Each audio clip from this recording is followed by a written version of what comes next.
you made the graveyard shift. Those of you who have got late trains. So I know we're between you and the break. We haven't got much time, so we were going to try and change what we're doing now from me doing loads of PowerPoint and demonstrating that AI is PowerPoint, obviously it isn't, to a conversation with a high growth SME that's actually applying some of these bleeding edge technologies.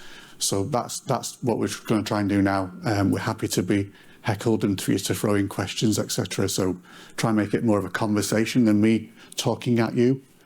So I'm going to fly through like 4 minutes of slides. So what we do at the Hartree Centre, so you met Kate Royce before, applied challenge-led digital innovation. So we don't start with the technology. We're looking for the people who hold the challenges. So like our companies who come to us and say, help us with this. Then we decide what is the best technology, whether it's HPC, AI, quantum, etc., etc. So you don't tell my technologists what the right technology is. They hate that. Start with the challenge.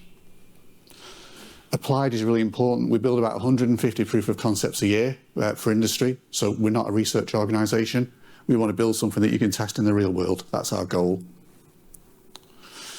So I was just going to fly through where we sit within UKRI, our core capabilities, our assets, and move on to a case study. So follow the money. Good tip. Always follow the money. So from government right the way down through to Science and Technology Facilities Council, we push out 440 million a year in grants. Nudge, nudge, wink, wink. I'll say that again. We push out 440 million a year in grants, mainly industry focused. And we build any kit that's too big to go on one university site, so like particle accelerators, giant telescopes, supercomputers. So what we're all seeing is this digital transformation, and it kind of looks a bit like that. So we're moving through right the way through to blockchain, AI, quantum, and our mission is to help you cross that valley of death. Sorry, I have to do that every time I do it. So the government has given us this mission statement, which is to kind of help industry use these technologies to get this step change, which is obviously around productivity, job creation, etc. 6 years old now, so it's not that impressive. It's 4.3 thousand trillion calculations a second. We've got a new one in build that's probably 10 times faster and uses about 1/10 of the power. But it's the largest supercomputer in the country that industry can access. Pay as you go. So it's crazy. Same with the deep neural network, the largest one you can access and play with. The MOD have a bigger one, but apparently you can't play with it. They won't let me anywhere near it. And we have the only Atos quantum learning machine, again, that you can access in the UK. We work with loads of big partners, yay, shiny. But what we're trying to do today is figure out how that applies to SMEs as well. And we know we're part of a massive network. In the building, IBM, Siemens, NVIDIA, Atos, it's just crazy. Met Office, National Nuclear Labs, the water cooler moments are just very strange. My job's a bit like Quantum Leap, if any of you are old enough to remember that. So the 4 things we do at the Hartree Centre: collaborative R&D, so that's the 150 proof of concepts a year that we build. Platform as a service, like pay-as-you-go on our big computer assets. We create digital assets, so we're kind of new to this. So how do we kind of, some of the things that we're keeping at the cutting edge, how do we repurpose them and get the money back into the coffers? And the last one, training and skills. We have 5,000 free training places for industry, 55 courses at 4 levels. So they're running over the next 2 years, 3 years-ish. So feel free to go to the website. How do you guys become the most digitally mature organisations? Leverage the courses, they're all free. So this was the mission statement: transform UK industry by the adoption of HPC and AI. And we're cross-sectoral, so we're in every sector pretty much, but this is demand and pull. So these is generally the sectors that are coming to us. It's not necessarily the sectors that we're pursuing, if that makes sense. So if you don't see your sector on there, doesn't matter that we can't help you. Doesn't mean we can't help you. Do reach out. So introducing John from CJ Simulation. High growth SME based in Liverpool, born out of the games industry, probably safe to say. They've done loads of emerging tech projects, including Microsoft HoloLens in the MOD, now dabbling in quantum and Metaverse. So I thought it'd be really good to kind of give you a bit of the conversation with John about the journey to some of these technologies and maybe some of the lessons learned. How many SMEs in the room, by the way? Okay, so mainly tech companies, or where are you all from? Tech companies. I don't know if this will play, John. I can explain a picture, which is always good. Okay. Am I mic'd up? Yeah. No. Okay. Am I? Yeah, Yeah. I am. Brilliant. Okay. So I'll explain a picture. We have done a number of. Oh, it might work. Ooh. Oh, I can talk it over anyway. So this is a project that was funded by Department for Transport. We've done a number of pieces of research. We're kind of a research-led SME. I don't know any other companies like us, but I'm sure there are. There are in Korea, actually, strange. There's lots of Korean companies like us when you go to Korea. Because there's a kind of industry of kind of research supplied to government, I guess, out there. They've got a totally different approach to innovation. This is a project working with Transport for Greater Manchester, looking at Amazon's needs for doing cargo bike delivery. You may have noticed that Amazon are doing free trials, London, Glasgow and Manchester. It's actually cheaper, which is lovely. They're not doing it for the goodness of their heart, so it's a good PR story. It's cheaper to deliver parcels using a cargo bike than it is using a van. But there's lots of interesting questions about how you refill the bikes. They can travel, they have to go back to base really in the middle of the day to get more parcels, but you can then put those parcels.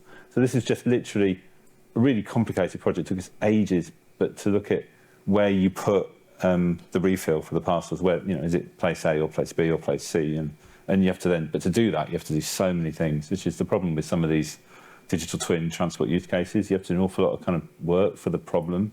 I feel that now we're on about our fifth or our sixth, we might actually be getting to a bit of generalisation. So that's it. So our journey with Hartree is quite a personal journey because we know Richard from other projects previously. I'm feeding back really badly. Is that because that's loud? Yeah. Maybe. Is there someone there? Yeah. So basically, we approached Richard because we're interested in the current government initiative around quantum, which is fascinating. My question I wanted to ask wasn't a question really, but the last time I remember someone saying, I've been told this is coming next year, but they told me 5 years ago it was next year, was somebody talking about DVDs as a medium for delivering computer games. It always makes me think, hold on, that's now something that's obsolete, that someone was moaning about not arriving next year. So you have to be very careful what you think might not be arriving next year. We wish to participate in the quantum mechanics calls by the government. We don't know anything about quantum mechanics, although strangely I sort of studied it at university, but that's so long ago I've forgotten it. Quantum computing, sorry, rather than quantum mechanics.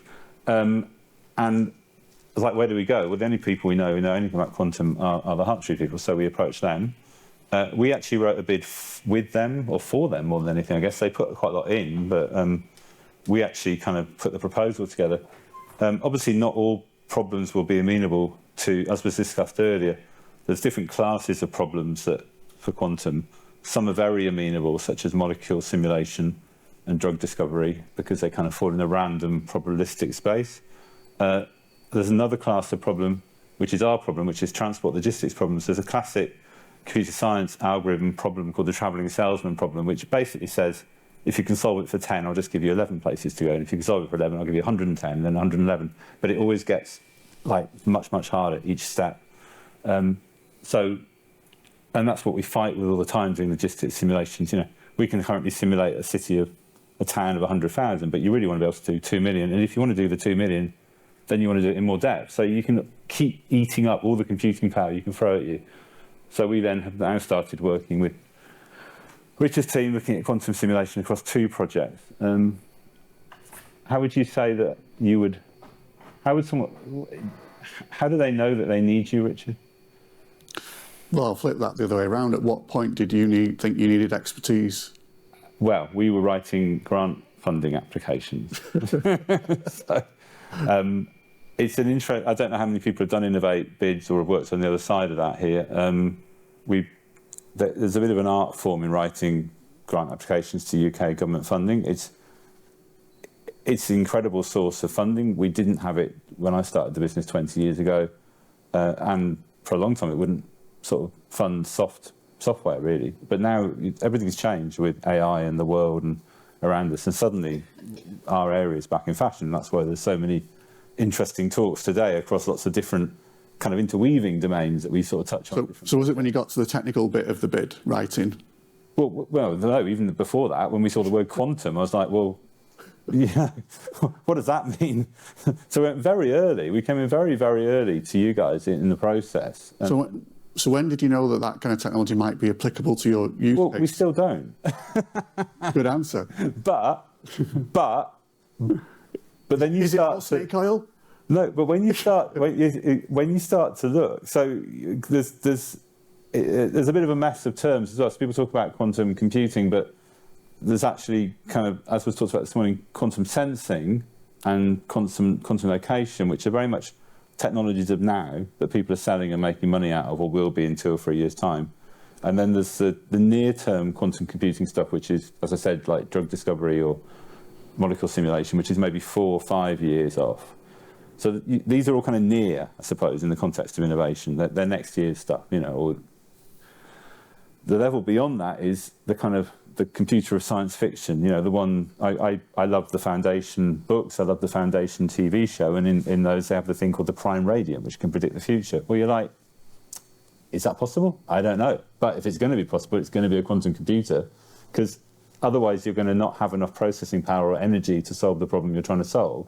So we're finding at Hartree Centre that quantum, yeah, we've got loads of life sciences projects with quantum, but we're finding it's pretty good with logistics. So was that the kind of moment that you thought, this might be applicable? I guess having it like as an optimization for all. Yeah. So I'm not entirely a layman. I did computer science maths degree, and obviously in that you study performance and classes of problems and difficulty of problems. And I knew from my undergraduate being taught that the class of problems we're in is the non-NP incomplete. It's a hard problem for classical computer to solve. So then you either have to split your problem up and throw it onto high performance computing, like the weather pack. So, you know, weather always, I worked in high performance computing in 1990, no, earlier than that, 1989. But it was the classic applications case then is still the classic application case now, which is simulating the weather, because weather simulation is incredibly processor intensive. They cut the world up into cubes and then they join the edges of the cubes, and that's still one of the main use cases for HPC. But the problems of synchronization across the edges are really hard. But with quantum computing, you get this other thing called entanglement, which is a little bit incredibly science fiction, really. So you're not a typical SME that I would come across. But we are a typical tech company. Yeah, maybe. So my next question is, you're kind of like working with city regions on some of these challenges. How have you found explaining the emerging technologies that you're working with to people in combined authorities? So I guess for me that would be a tough sell. I've come to realise what we do is pass the parcel. So I get told a problem by a technologist. Sorry, the person who works in most city councils have an innovation lead. They're told the problem by the bus drivers or by the people who run the bus drivers what their problem is. They then come and talk to me. I then come and talk to my team, who then talk to Richard's team, who then talk to the even more scary, weird quantum people, which I'm not even going to show you, sort of thing. It's like there's a whole level of communication. But of course, at the end of the day, the technologists, particularly in quantum, are people with a hammer looking for a nail, I suppose, or a nail looking for a hammer. They're building these incredibly fast machines. They don't really care or know, because they're really interested in the science of how you make an incredibly fast quantum computer. They're not going to care what you do with it. Much like, you know, the people building the computer, you know, the microchips in 1972, whenever they built the first microchips, they didn't care. They never imagined we'd be looking at pictures of cats on them all those years later. Right? So I'm just going to wrap up now, because we've got a break and we're kind of running out of time. I just wanted to explain the title, by the way. So as I said, my job's a bit like Quantum Leap. So I got a call on a Friday saying, could I look after a VIP on a Monday morning, and VIP visitor? We don't get to know who they are until they arrive. It was a very big company that I can't name that was building a space station. And at 9:30 on a Monday morning, they said to me, can we build a quantum computer in space powered by nuclear batteries? I don't know, but I kind of know some people who do.